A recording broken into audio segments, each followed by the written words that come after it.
At this point, we've covered most of the basics of managing containers individually.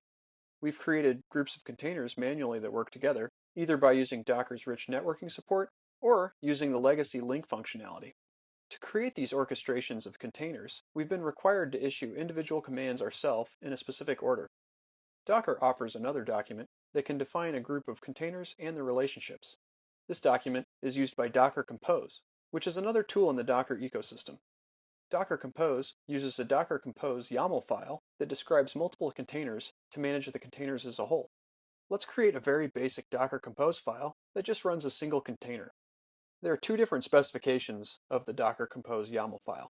Version 2 was recently released, and we can use it by simply specifying version 2 at the top of our YAML file. Next, we can add a services section to our YAML, which allows us to define a list of services, or containers, that Docker Compose will manage.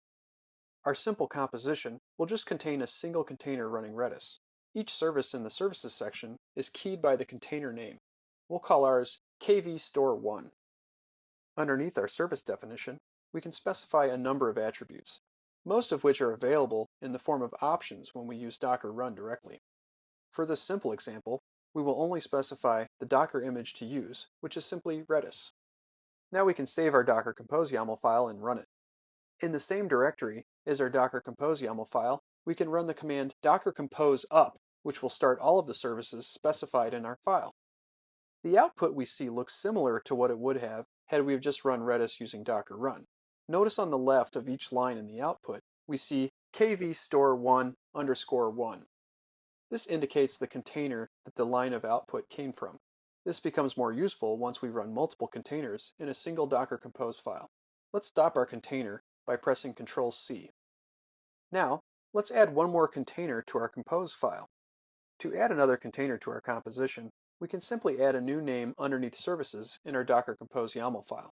For this example, we'll add another Redis container and name it kvstore2. This isn't a terribly useful example, but it illustrates how we can manage two container configurations together. Let's go back to the terminal and run Docker Compose up one more time. This time we should see output for both of our containers. You can now see that Docker Compose started up two Redis instances, and you can see the name of the services on the left, kvstore2 and kvstore1. Let's stop the containers once again using Ctrl+C. Notice that when we run Docker Compose attached, using Ctrl+C sends a sigterm signal to all of the containers. Now, both containers are in a stopped state.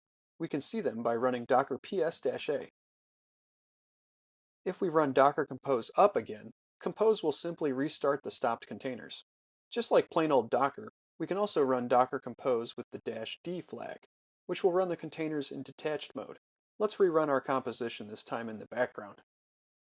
We now just see messaging stating that the containers were started. Similar to the Docker client, we can also stop a composition by issuing the command docker compose stop. We now see a message stating that our containers were stopped. If we want to remove the containers from our system, we can use the command docker compose rm. Docker compose rm will permanently remove the stopped containers from the disk and will prompt you to confirm before doing so. Docker Compose makes managing a group of Docker containers as a single unit very easy.